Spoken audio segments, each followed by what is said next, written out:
تصور کنید یه چیزی با سرعت 300,000 کیلومتر بر ثانیه حرکت کنه. یعنی دقیقاً سرعت نور. شاید باورتون نشه، اما این دیگه فقط مال فیلم‌های جنگ ستارگان یا تخیلات هالیوودی نیست.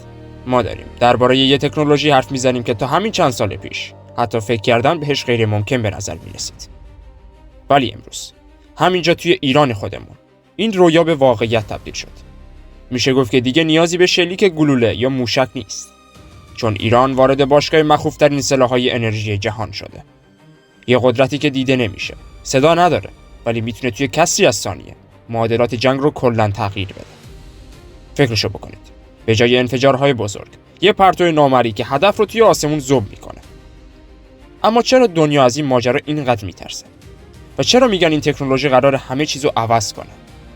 داستان خیلی فراتر از یه سلاح ساده است. ماجرا مربوط میشه به یه بحران بزرگ که کل ارتش‌های دنیا رو به دردسر انداخته. همراه من باشید تا ببینیم که قضیه چیه و چرا همه نگرانن.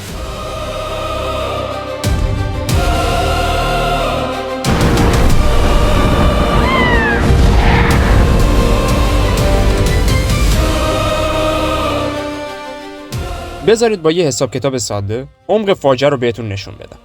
الان دیگه جنگ تانک‌های غول‌پیکر نیست. جنگ پرنده‌های کوچیک و ارزونه. فکرشو بکنید. یه پهپاد انتحاری ساده که شاید کلاً $20,000 قیمت داشته باشه، میاد توی آسمون. اون طرفای مقابل برای اینکه جلوشو بگیرن، مجبورن یه موشک سامانه‌ای پاتروید شلیک کنن. میدونید قیمت هر شلیک چقدره؟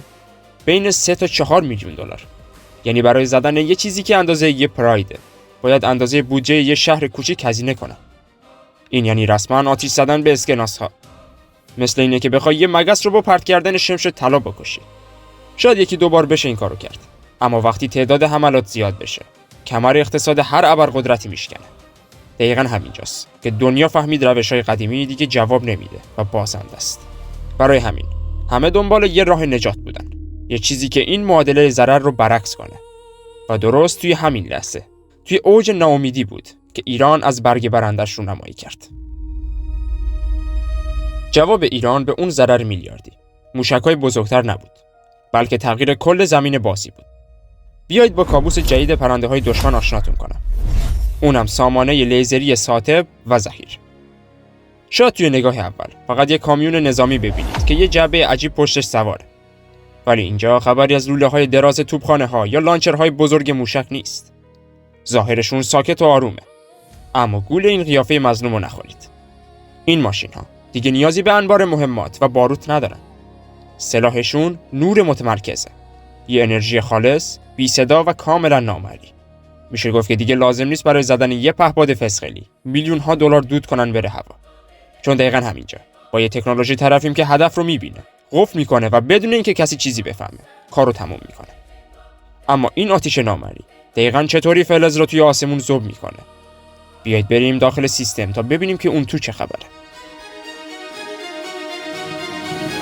یادتونه بچگی با یه ذره بین و نور خورشید کاغذ رو آتیش میزدیم.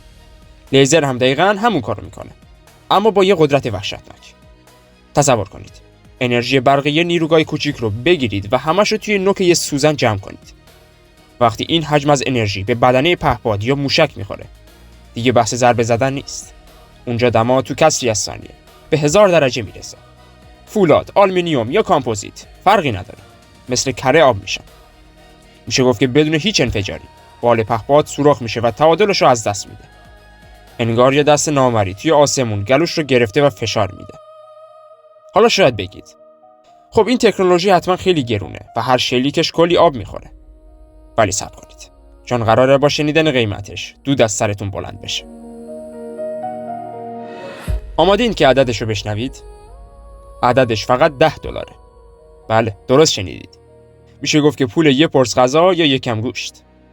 توی دنیای نظامی که قیمت هر موشک پاتریوت گاهی به $3 میلیون میرسه، این عدد یعنی مفت. یعنی ما داریم با پول خورده توی جیبمون گرونترین تهدیدات دشمن رو خنثی میکنیم. این فقط یه سلاح نیست، یه گاف صندوق برای بودجه کشوره. دیگه لازم نیست برای زدن یه پهپاد انتحاری پلاستیکی یه موشک چند میلیاردی رو هدر بدیم و پول مردم رو دود کنیم بره هوا. اینجا معادله برعکس شده. ما کم خرج میکنیم تا دشمن ورشکسته بشه. به زبون ساده این یعنی سود خالص امنیتی. که توی دنیا نظیر نداره. اما یه سوال مهم پیش میاد. حالا که موشک شلیک نمیکنه، پس خشابش کی تموم میشه؟ نکنه وسط جنگ یهو خاموش بشه؟ جواب این سوال قراره کل قوانین جنگ رو برای همیشه تغییر بده.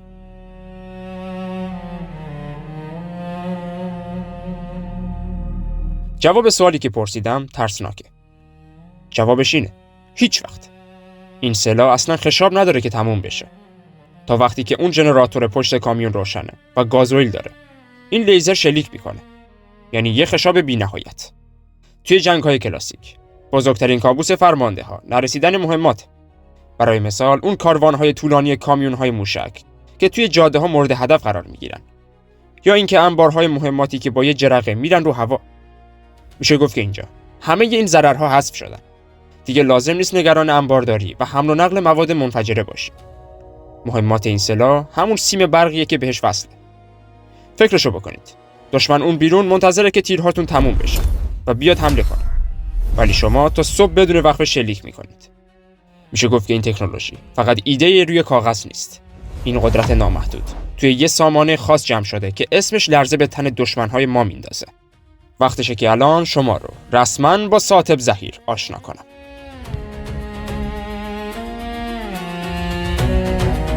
این تکنولوژی یه شبی از آسمون نیفتاد پایین.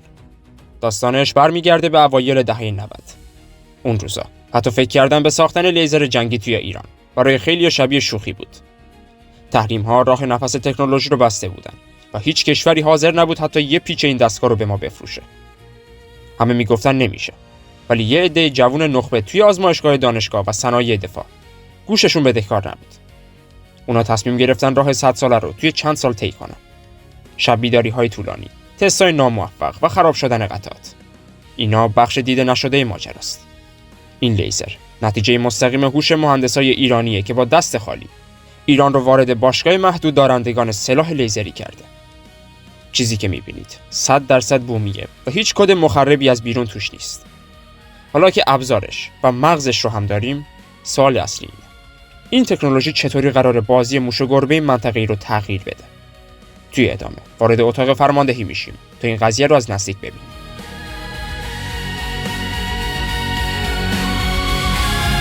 وارد اتاق فرماندهی که میشیم، خبری از اون شلوغی و سر و صدای معمولی جنگ نیست. چرا؟ چون ظهیر یه قاتل کاملا ساکته. توی جنگ‌های کلاسیک وقتی شلیک می‌کنی، صدای انفجار و نور دهانه توپ همون لحظه جاتو لو میده. اما اینجا قانون عوض شده. پرتای این لیزر نه دیده میشه نه شنیده میشه. تصور کنید خلبان پهپاد دشمن داره راحت برای خودش گشت میزنه، ولی یهو میبینه بال پرندش ذوب شده و موتورش آتیش گرفت. نه موشکی دید که جا خالی بده، نه رد دودی رو دید که بفهمی از کجا خورده. میشه گفت که این سکوت نامری برای دشمن وحشت روانی میاره، چون نمیدونه کی و از کجا قرار شکار بشه. و برای نیروهای خودی این یعنی یه امنیت محض، چون هیچ کس نمیفهمه شلیک از کدوم بوته یا پشت بوم انجام میشه. اما صبر کنید، جذابترین بخش ماجرا هنوز مونده. فکر میکنید سوزوندن یه پهپاد چند میلیون دلاری با این تکنولوژی چقدر برامون آب میخوره؟ الان باید بریم سراغ ماشین حسابمون تا بفهمیم که قضیه حساب کتاب از چه قراره. راستش اون ماشین حسابو بذارید کنار، چون روی امنیت مردم نمیشه قیمت گذاشت. ولی یه سوال ترسناک است. اگه یه ریز پرنده انتحاری بخواد بیاد بالا سر یه پالایشگاه نفتی یا وسط یه استادیوم شلوغ توی ایران، کی میتونه جلوشو بگیره؟ موشک‌های گنده برای زدن یه مگس آهنی ساخته نشدن. اینجاست که لیزرهای ایرانی میشن سپر نامری شهرها. ما داریم در مورد حفاظت از شریان‌های حیاتی کشور حرف میزنیم. برای مثال نیروگاه‌ها، سدها و مراکز حساس. ظهیر و ساتب الان دیگه فقط یه پروژه نظامی نیستن. اونا نگهبانان خواب راحت خانواده‌ها توی قلب شهرن. دشمن خوب میفهمه که با وجود این شبکه لیزری دیگه راهی برای خرابکاری‌های یواشکی نمونده. وقتی چراغ خونت روشنه و آسمون شهر امنه، یعنی این سیستم داره کارشو درست انجام میده. حالا که فهمیدیم چه گنجی رو داریم، وقتشه که یه نگاه به نقشه جهان بندازیم. به نظرتون چند تا کشور تونستن به نوک این قله تکنولوژی برسن؟ توی قسمت آخر میخوام شما رو ببرم به VIP ترین بخش باشگاه ابرقدرت‌ها از نظر این تکنولوژی.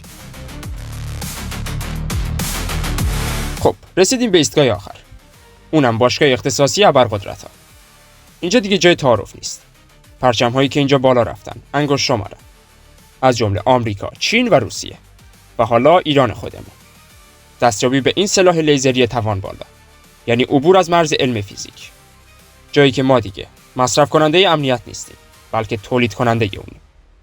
شاید بعضی از صحنه‌هایی که شنیدید شبیه فیلم‌های علمی تخیلی به نظر بیان، اما خیالتون راحت، اینجا خبری از داستان‌سرایی نیست. ما تمام منابع معتبر، گزارش‌های نظامی و لینک واقعی این پروژه رو توی توضیحات همین ویدیو براتون گذاشتیم. حتما یه نگاه بندازید تا با سند و مدرک ببینید که این قدرت عین واقعیته. اگه این سفر کوتاه به دنیای تکنولوژی تونست حس غرور یا شگفتی رو بهتون منتقل کنه، دکمه لایک رو بزنید و کانال رو سابسکرایب کنید. زنگوله رو هم روشن کنید چون پرونده‌های محرمانه زیادی توی نوبت بررسی‌ان. توی کامنت‌ها برامون بنویسید. به نظرتون قدم بعدی دانشمندهای ایران چی باید باشه؟ تا یه برنامه دیگه و یه کشف بزرگ دیگه از ایران. خدا نگهدار.